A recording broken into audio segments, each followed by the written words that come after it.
You're listening to Planksty, a podcast exploring the rich tapestry of Irish dance and the community who loves it. Hosted by Julia Topper, ethnomusicologist, Irish dancer, music educator, and writer, and Kristo, a 20-year Irish dance dad, live camera director for Fesh TV, and operations manager at the Celtic Junction Arts Center.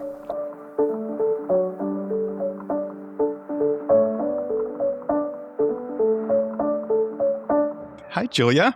Hey, Kristo, what's up? Oh, just as my brother-in-law always says, living the dream. Living the dream, man. I don't know if he's always telling the truth when he says that, but it's what he says. So I feel like most of the time when I hear that, people are being fairly sarcastic. Yeah, but yeah. every once in a while, it's sincere. I think he's pretty lighthearted guy. That's maybe good. Maybe he is living the dream. Living the dream. So Yeah. I can't tell you how excited I am for today's guests on the Planksty podcast. These are, my running joke is, I've known you for 100 years when I have known somebody for a really long time. It's been 20 or so years that I've known Cormac O'Shea and Natalie Nugent O'Shea because my daughter started dancing in Cormac's school like in the first year that it existed, and now this is the 21st year of its existence. So That's very cool. I've learned to be a dance parent That's a whole other journey, right? Oh man, we should do an episode with dance parents. That would be a lot of fun. Yeah, to do. I'll be at the start of mine soon enough, right? Yeah, with my 4.5-year-old. So I think that would be fabulous. It's coming up. It's coming up. Man. Yeah, it's coming, man. Yep. So, but yeah, I've known Cormac and Natalie for a very long time. I actually work with them. My wife Donna and I are the administrators for the dance school. That's a role that we took on. I don't know. It's been 100 years for that. It's not been. There were other dance parents that were involved in that role before we got it. I stage manage the shows that they produce. I have a job at the Celtic Junction Arts Center as operations manager, which largely means duties as assigned, but includes all kinds of stuff like running webinars and editing video and managing the lights and media wall for concerts and events. And that led to my job with Fesh TV. And so it goes. So that's very cool. So you pretty much live at the junction when you're not at your house. I pretty much live at the junction. My wife and I are there all the time. And my daughter's a teacher at the school now, and one of my sons is also assistant teaching there. And so we're deep in. Yeah. We're deep in there. Yeah, and I guess so. We mentioned the junction. So the O'Shea School of Irish Dance is housed in the Celtic Junction Arts Center, and it is. We're going to hear all about it from Natalie and Cormac, but it is a very unique community space that has the Irish Dance School, has an Irish music school, has a fabulous library, classes. I've had the opportunity to teach a world music class. It was over Zoom, as well as come in and lecture for the Irish Arts Week. It's a really unique space that brings together, all sorts of culture and community. And so we're going to hear all about that from them. I guess just very, very briefly how I know them. I haven't known them for 20 years. But, when I met Cormac, I immediately felt like, oh, this is my family, right? You meet some people and you just know, right? It's the same way when we met each other. We were like, oh, this is my person. Yeah. And I met him, it was 2017 Nationals when I was doing my initial research on music for my dissertation. And I think then I came to do more research post-graduation, March of 2020 at the Junction. And that was a weird week because that was when the pandemic was just getting started. And I remember we were sitting in the Kickin' It Irish audience, and there was a line in one of the songs about passing the glass around, right? Drink to your health. We passed the glass around, and everyone started. Here's a health to the company. Yeah. Yes, everyone started laughing a little bit nervously. Maybe Next we day, don't pass maybe the we don't do glass. that anymore. I think the Yeah, next day I woke up to an email that American University, which was where I taught at the time, was the first university in the country to shut down.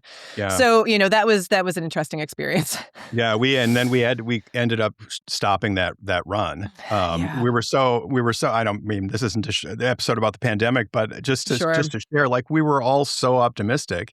Yeah, We're like, oh well, other theaters are like canceling their shows. Well, let's just cancel Friday and see how it goes on Saturday. right. And it was over. Like the Yeah, whole thing was over. It was devastating. yeah, But, we're just one of, millions and millions of stories, that are sure. like that. But I think that would be a now great episode too to talk about it all of would, that, it right? would, Yeah. it We're just would. coming up with ideas on this intro here, man. This is good. Yeah, this is the new format for our podcast. It's Just meetings us with Kristo brainstorming. and Yeah. Julia. Welcome to our weekly business meeting. Yeah, right, exactly, exactly. So good, so good. But anyway, I don't know, the pandemic may come up in our conversation, it may not. Yeah. It does loom large, but there's so much else that's been interesting for me, to watch and learn, along the way, from both Cormac and Natalie. They're different folks, but they have a shared vision and passion, and it's fun. It'll be fun to get them in the room together Yeah. and Yeah, with us absolutely. and talk. Some of my favorite conversations have been at the O'Shea kitchen table Huh. over a pot of tea. Yep. And Yep. this conversation definitely has those vibes. So it's Yep. exciting to bring that to everybody Yep. who's listening. Fantastic. Well, the kettle is on. Let's Let's do it. let's jump in. These are kind of fun because sometimes we know the people really well that we're talking to, and sometimes we don't. We know you really, really well. At least Yeah. I do especially, and we'll come around to that kind of thing. But we like to start out by asking, what's been your Irish dance journey? And Natalie, maybe we start with yours since it's pretty different from Cormac's journey. So, I could give you the short version or the long version. The short version is, I'd worked all my life in theater. I'm a dancer, jazz, tap, ballet, ballroom, international dance, folk dance, Renaissance, special, like I did all the things. And then I got a job working for Riverdance. And so I married into Irish dancing. so And nothing Irish dance related before the Riverdance. well, you went to see Lord of the Dance and you were I didn't know if enthralled we with wanted that. to cover that part of the story. My theater background is very much about, the beauty bringing dance and music and literature and words and story together. Right. And what I saw, was an incredible, exhibition. It was a display of talent. It was a lot of things, but it did not meet me where I was at. And the universe can be very funny. I had said, well, I'm never having anything to do with that Irish dance stuff again.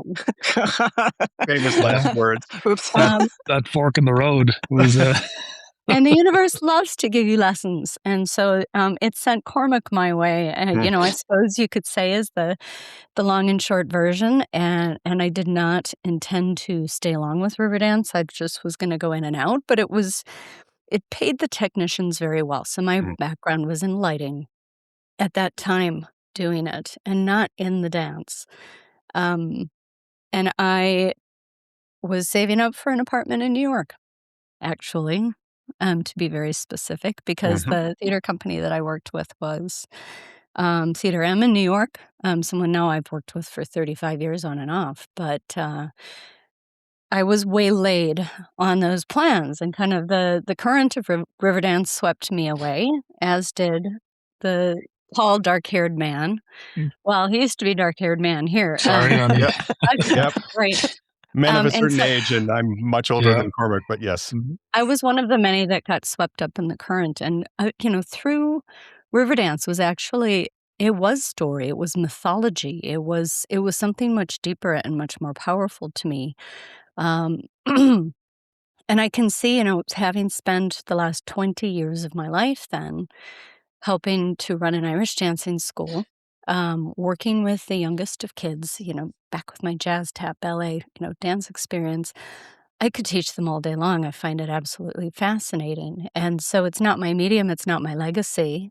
I asked Cormac, what do you want? And I do that.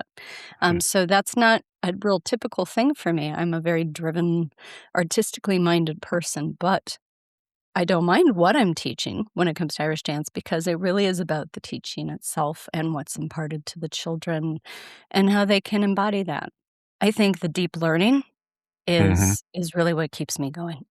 We're definitely going to want to dive into the teaching and creativity. I've had this awesome opportunity during my research to come to you guys and sit in on classes and watch your teaching. So we're definitely we're gonna deep dive in that in a little bit.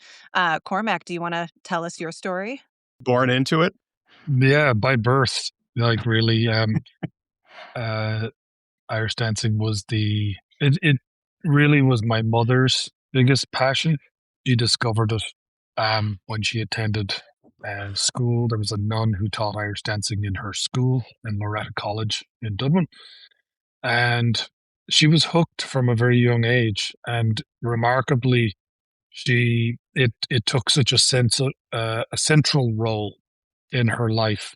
And I only learned actually in her passing 8 years ago, I only really learned some of the history of her teenage years that may have been known to her siblings and to my dad and somewhat known to my siblings, but it really was not known to me how brave and kind of groundbreaking she was as a teenager. She would go off to teach Irish dancing at age 14, age 15, way out of the city of Dublin, which was a much smaller city at that time, and her trust circle amongst her parents would have been very small. So for her to be allowed to head off out into County Meath and teach Irish dancing to people who have now remained her colleagues and friends throughout her life. And that was something I just didn't really know. There are colleagues and friends of mine in traditional music and other circles whose parents were my parents' friends, and we didn't know about it either. Yeah, so that was a real discovery. People who came to my mother's funeral, who I had anecdotally met, and I knew their kids, and then all of a sudden they were telling us about. So you're hearing that story back, 50 years, 60 years later. But she met my dad at Cayley dances at the Mansion House in Dublin, which is actually where the Lord Mayor's residence is, and there's what's called the Round Room, and it's still a very much used and beautiful venue now in Dublin. But in those days, the Cayleys used to start at midnight, and they would the Cayleys, everyone would pile in, and the Cayleys would go till 4:30 in the morning, and then a whole group of them.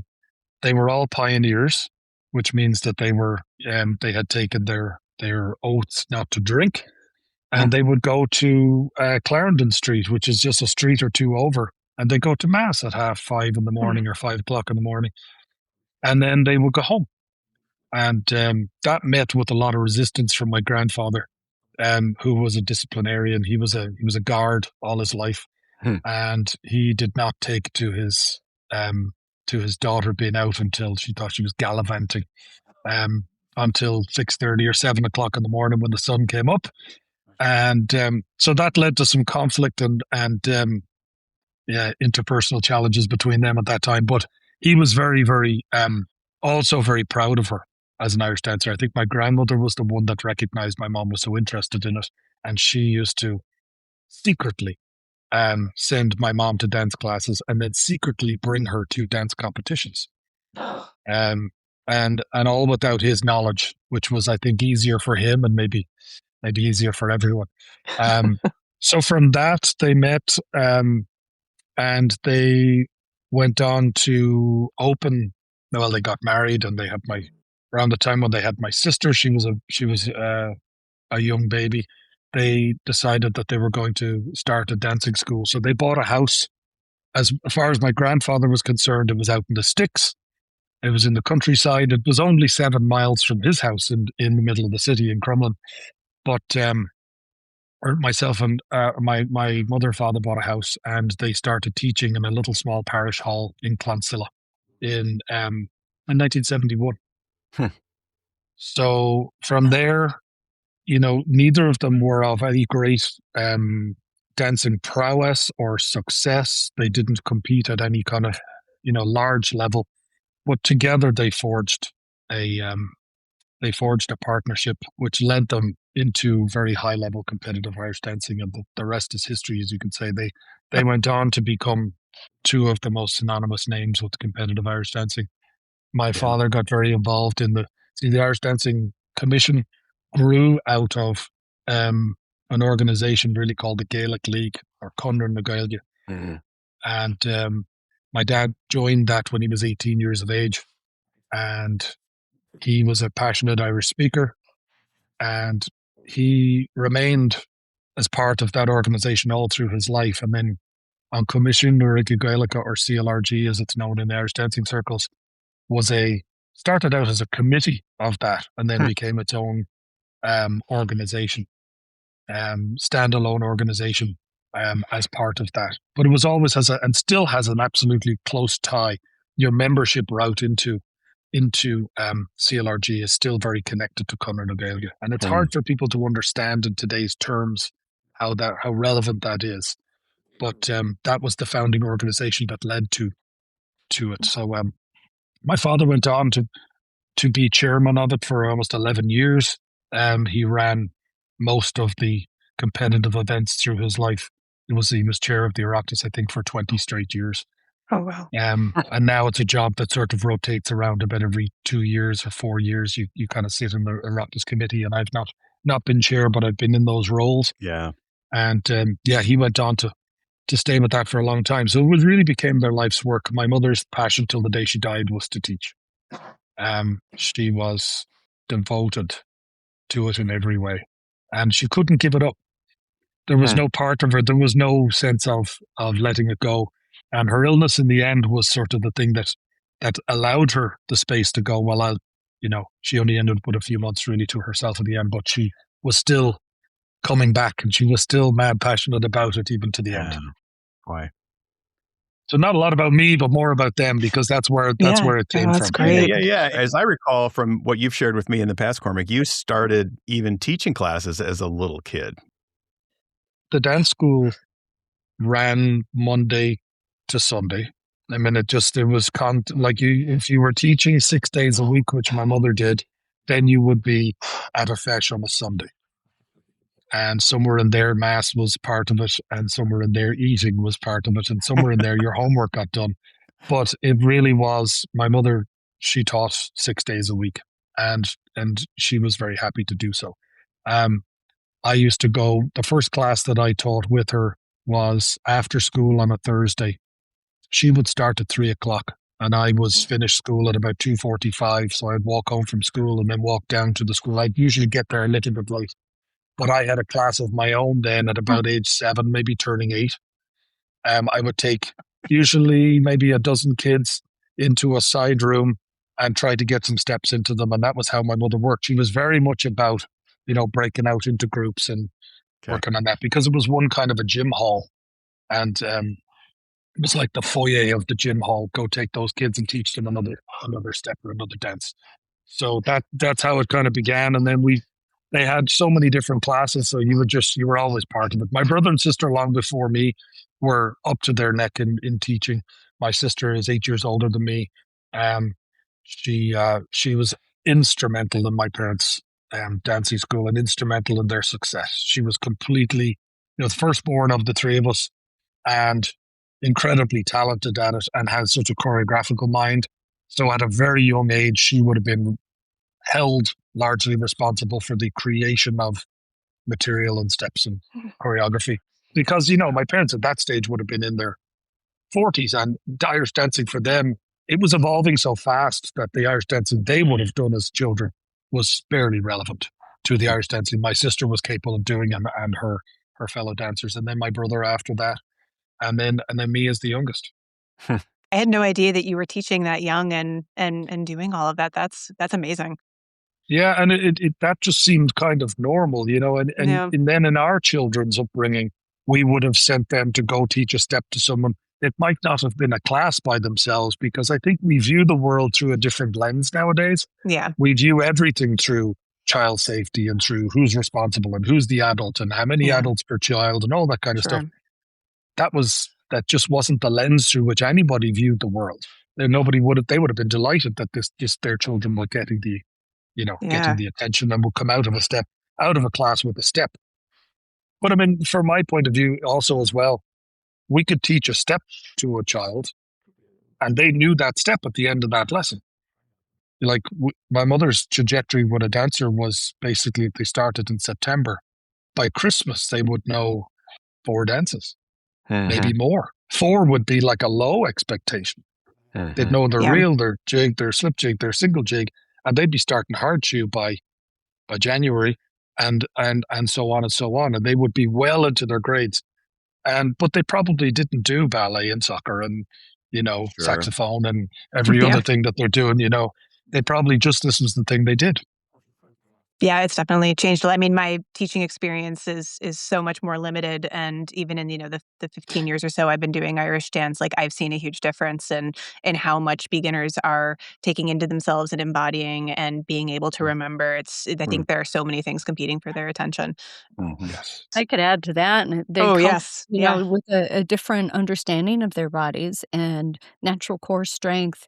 Have they, walked places, or were they driven all their lives? And so, what Cormac would have, been taking into classes in the 80s, I suppose it would have been, right, Cormac, is not the general, physical capacity of the average American child. When you were both describing the way you teach, coming from different places and different situations, though it seems like fundamentally the way you teach and why you teach is the same.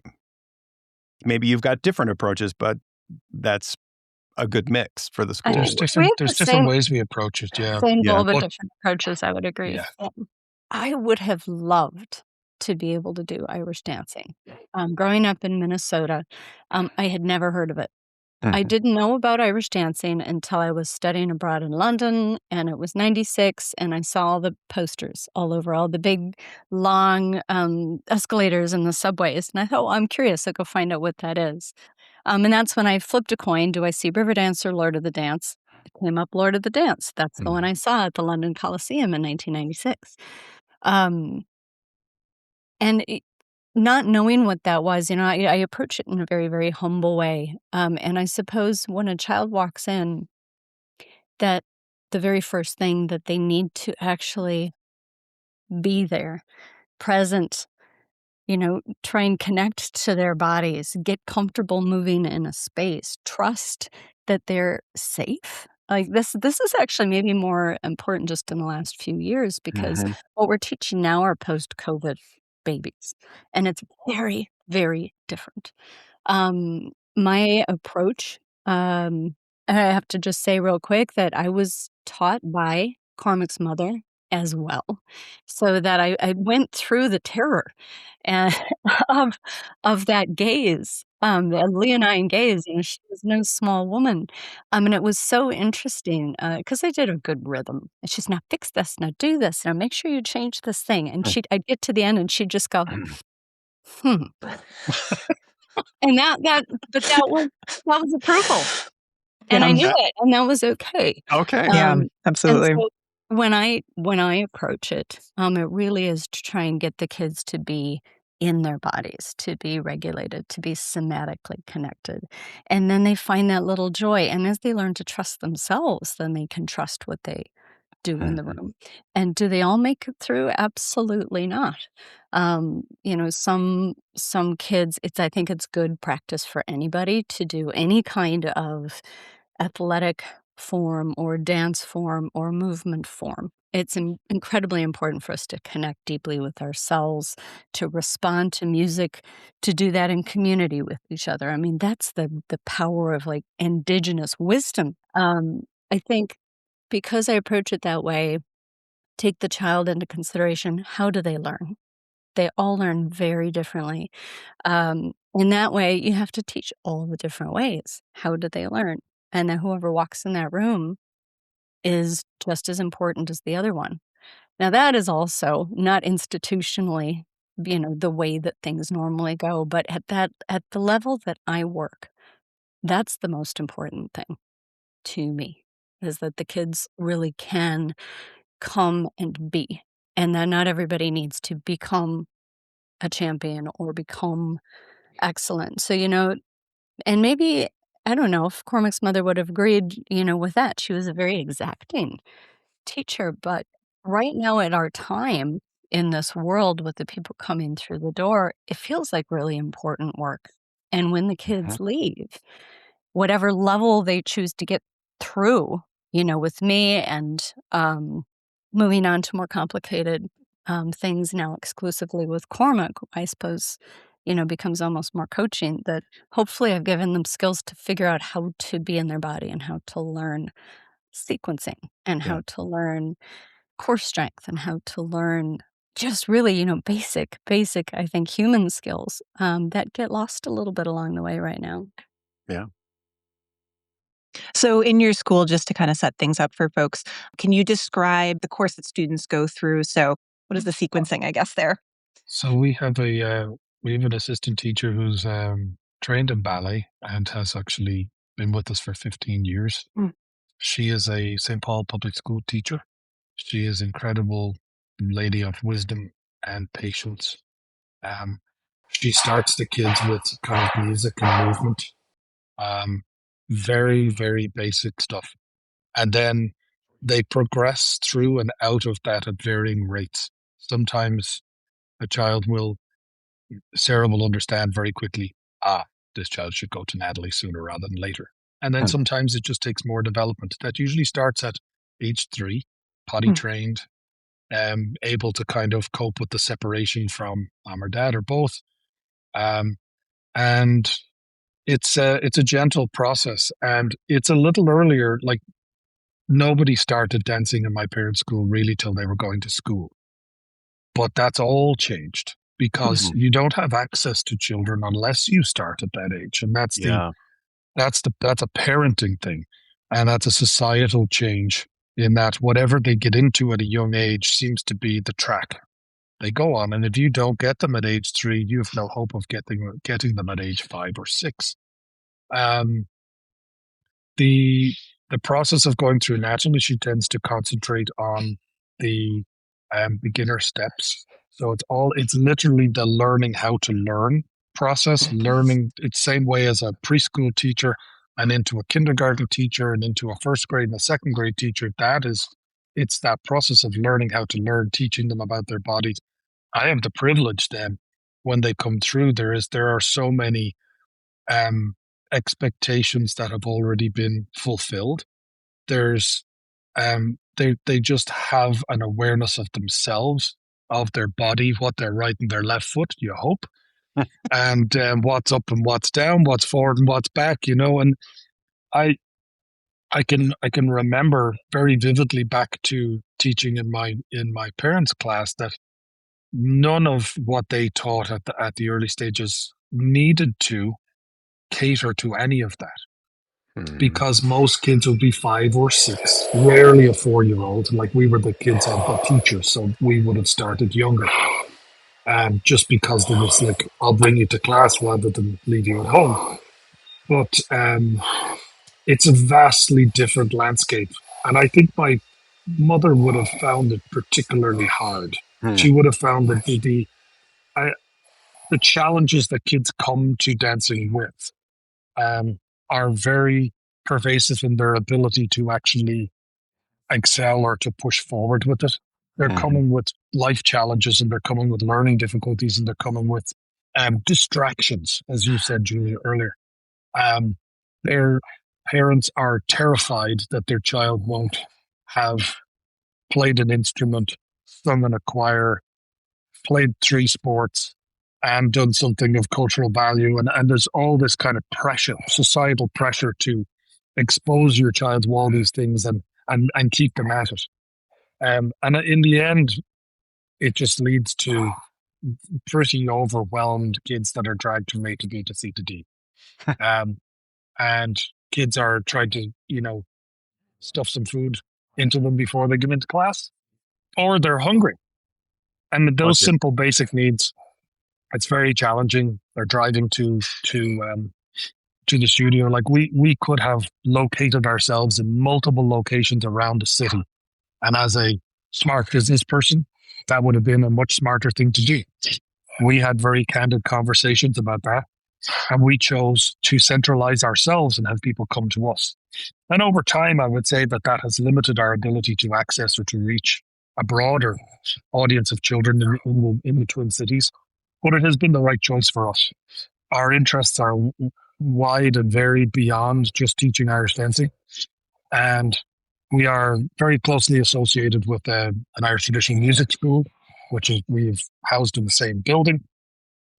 Natalie was part of the founding of the school. Our children were some of the early learners, and it also it's a whole tapestry of things that we've involved ourselves in. And to go out and be teaching in remote locations, we have really talked about it. We have debated it. We have said we're crazy not to do this, but the conscious decision has been to do what we're doing.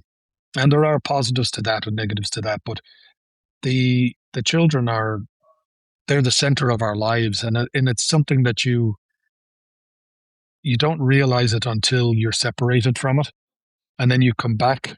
So maybe we might have a break at Christmas or a break at a different time. You come back to your class, and as a younger teacher, there might have been oh my God, go back to class, and now we go back, and you're just given this wave of energy. You're given these 6, 7, 8-year-old children, the innocence, and they just come to it like it's the first day. They're happy to see you. And it's impossible not to be, like you would be dead on your feet to not recognize that this is something special. And it has nothing to do with crowns or success or competitions. Competition is a good motivator. Mm-hmm. It's a means to an end. It's sort of like here's the thing that you could be prepared for. But ultimately what we're trying to teach is good dancing. And I think we're a little bit unique in that we do teach to competition. We just ran a competition this weekend in our studio. We are very engaged in that. But whether you're successful or that or not has no bearing on your value as a child, has no bearing on your value to the school, has no bearing on kind of anything. We expect you to work hard regardless. That is actually the most important message. I'm very much of the mindset, this isn't about the quick little goals. It's about the big picture. Another metaphor I use is, you have to go slower to be able to go faster. If you get the technique, you get the style, you get the rhythm, you get the understanding, how does your body work, you're going to be able to do so many more things in the end, and not one pre-programmed robotic thing for competition, right? That's where the institutionalization of that and the deeper learning of being a dancer, I think they do separate a little bit, in my mind. And our priority is that the deep learning. It's interesting you touch on slow versus fast. It's the immediate assumption that when you learn to do something, do it faster. And that's a societal thing. We're Yeah, it is. The impatience to do something faster.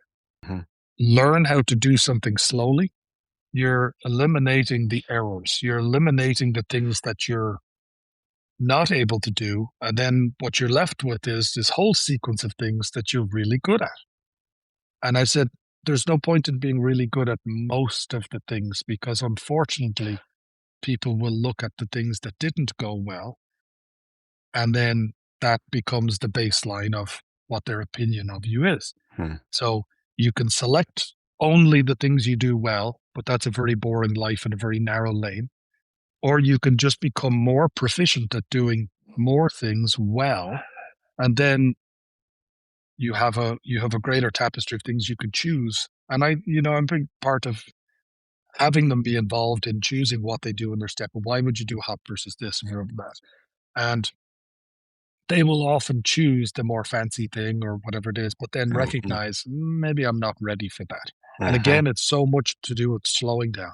Slow down, back off, try to find a reliable way to do something in a repeated manner. But, if we were perfect at it, our kids would, they would win everything around them. And the reality is you're just meeting them where they're at. You're progressing at the rate that they're capable of. You're trying to create conditions where they're able to be successful. And whatever successful is in their own mind's eye. It's not successful as in they come away with trophies and medals or accolades or they're moving up their grades. Some of the successes are just really small things. They completed something or they did something and they didn't feel terrified in the process. Well, that's the success, isn't it? It's when the light bulb goes off. It's when the discovery happens. And when they gain control of a fear or an anxiety, they gain an understanding of, oh my goodness, I've got this. And so all those little aha moments, honestly, that's what keeps me going. I mean, it's the same teaching, it's the same stuff, it's the same again and again, 20 years later. It is never boring to me. No child learns the same way. Yeah. And every single discovery is absolutely fascinating. And that's why it keeps me going. I think it keeps us young and moving, and that's one of the addictive parts. 'Cause 4:00, we have an early dinner and we go into to teach, and most people would be ready to come home from work and sit and have a glass of wine and turn on the television, and they're winding their day down, and we're ramping up. And sometimes mentally that can be difficult. But it's also such a gift because when I don't do it, I don't feel as well. It actually feels really good. Yeah. Yeah. And you can go to dance class with the weight of your day, the challenges of your whatever those finances or stress or a situation you find yourself in. You leave dance class and all that's gone. Yeah. And that it's every time. Because unless you give of yourself, unless you put yourself mentally into that and give your whole self to it, you're cheating yourself, you're cheating the kids, and you just have to be present. Well, and even the smallest disruptions that happen where, you might have to step out to something or they're difficult to manage because you just want to be on a roll. You want to start in a productive way. And quite often the conversation we come home to our household, because our kids are very involved in the dance school now, and they'll say, how was class? And generally the response is, it's really good. Sometimes you've got so-and-so, somebody hurt themselves or somebody's upset or somebody was absent or whatever it is. But most of the time the response is, it's really good. And you've come out the other end of something. Your day might have started in a certain way, but teaching it's a leveler. It's a real leveler. Well, it demands complete presence, and it's very zen, it's very mindful in that way. The kids demand every ounce of the energy that you have, and there's no room to be worrying about all the other things in the world. That's actually one of the gifts. They give you back every bit of energy that you give them, and it's that exchange is absolutely fascinating.